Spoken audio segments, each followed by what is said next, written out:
एक संविधान बनाया जिसमें सबका समान अधिकार दिया। बाबा साहब ने कहा पहले राजा के घर में बच्चा जन्म लेता था, उस राजा के बड़ा बेटा को राजा बनाया जाता था। लेकिन लोकतंत्र में बाबा साहब ने कहा अब राजा का व्यवस्था नहीं रहेगा। जिसके पास वोट होगा वो वोट के दम पर अपने जनप्रतिनिधि चुनेंगे, चाहे वार्ड का सदस्य हो या देश का प्रधानमंत्री। और सबका वोट का बराबरी एक है, चाहे वो रतन टाटा हो, अंबानी हो, अडानी हो या एक गरीब मछुआरा मजदूर क्यों ना हो, सबका वोट का सामान्य एक अधिकार दिया गया है। तो इसलिए साथियों तब जाके बदलाव हुआ, हमारे दलित भाई को आरक्षण मिला, उसी पैटर्न पे ओबीसी को आरक्षण मिला। आज हम लोग पंचायत में या कहीं पे भी समाज में अगर सर उठाने लायक बने हैं तो हमारे पूर्वज का संघर्ष की वजह से साथियों, हमारे पूर्वज के संघर्ष की वजह से। लेकिन आज भी बहुत सारे लोग हम लोगों को परेशान करता है, दबाने का कोशिश करता है। आप बताइए कहां तक जायज है कि हमको इंदिरा आवास ना मिले क्योंकि हम वोट नहीं दिए तो इसलिए ना मिले, ये या हमारा काम ना हो, या बाढ़ में हम पीड़ित हैं, हम वैसे ही परेशान हैं, हजारों समस्या के साथ आप जिंदगी जी रहे हैं, आप कोई महल में नहीं रहे हैं, यहाँ पे गरीबी में जिंदगी जी रहे हैं, उसके बावजूद भी उन लोगों को अच्छा नहीं लगता है कि आपको 10,000 रुपया सरकार से मिल जाए तो उनको बहुत परेशानी होता है। तो ये भेदभाव है। यही अगर इस मोहल्ला में, इस अगल बगल में अगर बड़े लोग होते, उच्च जाति के लोग होते तो ऐसा भेदभाव नहीं होता, उनके 50 जगह का पैरवी लग जाता। लेकिन आप गरीब है, आपका कहीं कोई सहारा नहीं है, कोई सुनने वाला नहीं है, आपकी अपनी पहुंच नहीं है, इसलिए आपका ऐसा होता है। तो इसके लिए आपको संगठित रहना पड़ेगा और इस गरीबी से निकलने का मात्र एक ही विकल्प है, एक ही रास्ता है। वो रास्ता है कि अपने बच्चे को पढ़ाइए, लिखाइए, शिक्षित बनाइए, एक रोटी कम खाइए, लेकिन बच्चे को हर हाल में उसको पढ़ाइए, लिखाइए, समझदार बनाइए। और जिस रोज वो समझदार होंगे, पढ़ लिख लेंगे तो उनको अपना अधिकार पता होगा, और जब उनका अपना अधिकार पता होगा तो अपने अधिकार के लिए लड़ाई लड़ेंगे, संघर्ष करेंगे। अच्छा क्या है, बुरा क्या है उनको पता होगा। तो ये सिर्फ इसके लिए एक ही रास्ता है, पढ़ाई लिखाई। हम भी गरीब परिवार में ही जन्म लिए, पिताजी मछली मारते थे, लेकिन पिताजी ने हमको थोड़ा पढ़ाया, पढ़ाई के वजह से गांव से निकल के जब बॉम्बे जैसे शहर गए तो हम अपने दम पर, मेहनत के दम पर हमने कामयाबी हासिल कर लिया। वही सोच और समझ हमारे पास था, उसी के दम पर बिहार आए तो हमने देखा कि नहीं, ये हमारे अपने लोग हैं। लोग बड़े बड़े महलों में रह रहे हैं, बड़े बड़े गाड़ी में घूमते हैं, लोग चांद पे घर बनाने के लिए सोच रहे हैं, लेकिन हमारे लोगों के लिए इस धरती पे घर नहीं है। और उसके बाद में पिछले 10 सालों से अपने लोगों के अधिकार के लिए हम लड़ाई लड़ रहे हैं कि जो हमारा अधिकार है वो हमको मिले, और बहुत हद तक हम लोग सफल हुए हैं। थोड़ा और मेहनत हम लोगों को करना है, क्योंकि कोई लड़ाई 1-2 दिन में नहीं जीता जाता है। बरसों से हमारा समाज सोया हुआ था, उनको हमने जगाया, आज लड़ाई लड़ने के लिए तैयार हो गया है और उनको अपना अधिकार मिलेगा। और आपका अधिकार आपको आप ही को लड़के लेना पड़ेगा, हम आपको नहीं दे सकते। हम आपका जरिया होंगे, हम आपके आगे खड़ा रहेंगे, लेकिन जब तक आप हमारे पीछे नहीं खड़ा रहिएगा हम आपका अधिकार आपको नहीं दे सकते। आज जैसे आपके यहाँ पे जो समस्या है, जब तक आप हमको पटना आके बताइएगा नहीं तो हम समस्या को क्या समझेंगे। अभी एक हमारे साथ आए अभिभावक, किसी का तकलीफ है, तबीयत खराब है, तो बोले तो बुलाइए 11 तारीख को, हम समस्या को देखेंगे। अभी हम मुखिया जी को कहें कि पोर्टल पे नाम जुड़ रहा तो ठीक है, नहीं जुड़ रहा तो आप लोग आइए, और हम अभी कभी खड़ा होंगे, डीएम ऑफिस जाएंगे और उनको कहेंगे कि आज का जोड़ो, नहीं जोड़ोगे तो क्यों नहीं जोड़ोगे बताइए, और नहीं जोड़िएगा तो अपना काम सही से नहीं कीजिएगा तो समय में परिवर्तन होगा। उस रोज हम आपको बताएंगे कि आप सही काम नहीं किए, आपको घर बैठा देंगे।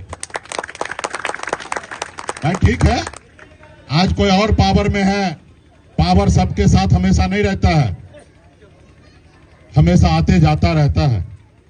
आज कोई सत्ता में है तो इसका ये घमंड ना करे कि हम हमेशा रहेंगे। इंदिरा गांधी जी के पास भी 440 सीट था, इंदिरा जय इंडिया, इंडिया जय इंदिरा, ये नारा लगता था, लेकिन आज कहां है। तो सबका समय होता है, जो बच्चा जन्म लेता है वो बड़ा होता है, जवान होता है, फिर वो बुजुर्ग भी होते हैं। तो ये संसार का प्रक्रिया है। आपके आज गरीब है तो कल इसका मतलब ये नहीं कि सारी जिंदगी आप गरीब रहेंगे, आप अमीर भी बन सकते हैं। और अमीर है तो इसका ये मतलब नहीं कि आपके आने वाले कई पीढ़ी तक अमीर रहेगा, आप बीच में गरीब भी हो सकते हैं। अगर सही रास्ते से चलिएगा तो आप हमेशा सुखी रहिएगा। तो इसलिए बहुत सारा चीजें हैं। शादी समारोह में हम आए हैं, अभी कई जगह कार्यक्रम में जाना, नौगछिया जाना है, फिर एक कटिहार जाना है, 2 जगह कार्यक्रम है, इसलिए समय नहीं था रात में आने के लिए। तो हमने कहा टुनटुन जी को कि दिन में ही आ जाएंगे, आशीर्वाद दे देंगे बेटी को, क्योंकि हमारे पास समय का कमी है।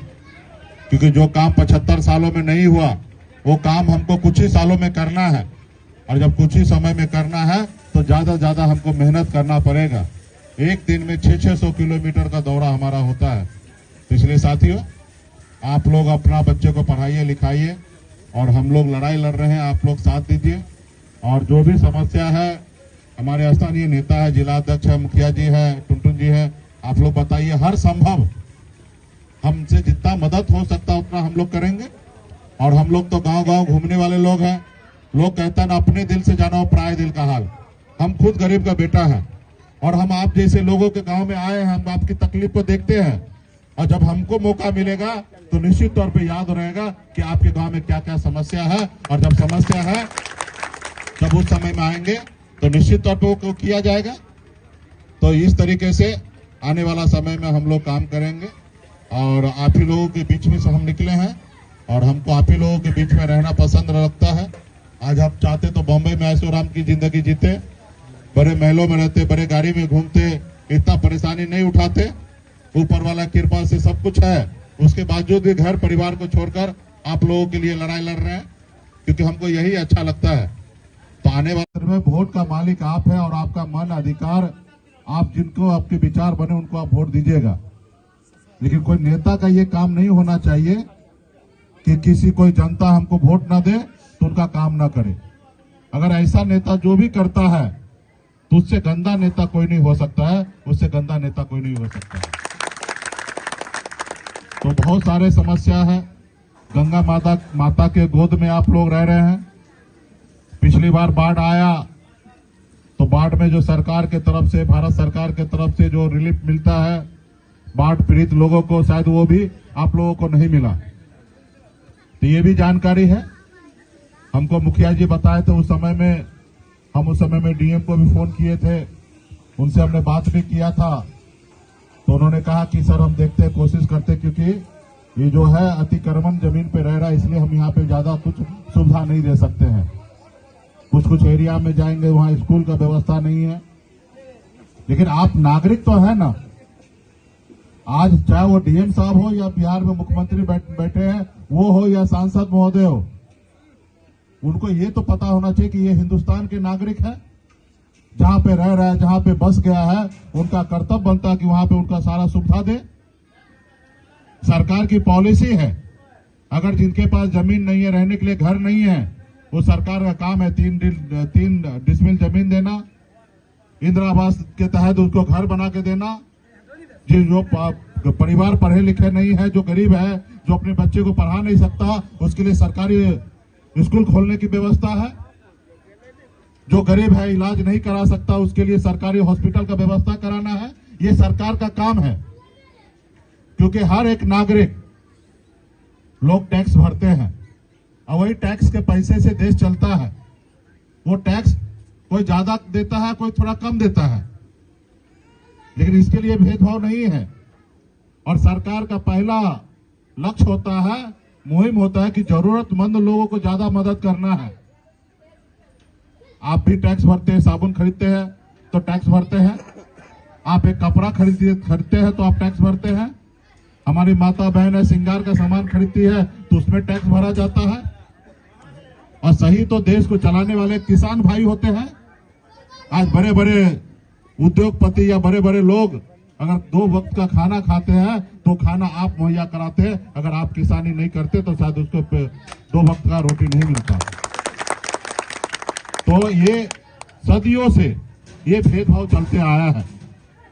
खास करके हम गरीब, पिछड़ा, दलित लोगों के साथ ये अन्याय आज से नहीं, कई हजार साल पहले से होते आ रहा है। अभी तो हमारा हालात पहले से अब थोड़ा अच्छा हुआ है, लेकिन अभी भी लोग हमें दबाने का कोशिश करते हैं। पहले तो लोग हमारे साथ खड़ा नहीं होना चाहते थे। हम जहां बैठते थे वहां पे जहां वो बैठते थे वहां हमको बैठाते नहीं थे। वो हमारे हाथ से पानी तक नहीं पीते थे। वो अपने दरवाजे के सामने से हमको चप्पल पहन के जाने के लिए इजाजत नहीं देते थे। हमारे पूर्वज उनके सामने अच्छा कपड़ा नहीं पहन सकते थे। तो ये इस तरीके से भेदभाव था। लेकिन आजादी के बाद बाबा साहब भीमराव अंबेडकर ने एक संविधान बनाया, उसमें सबका अधिकार एक समान बनाया, चाहे वह राजा हो।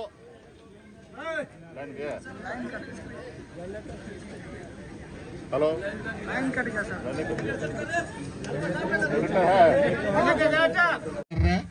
क्योंकि हमको यही अच्छा लगता है।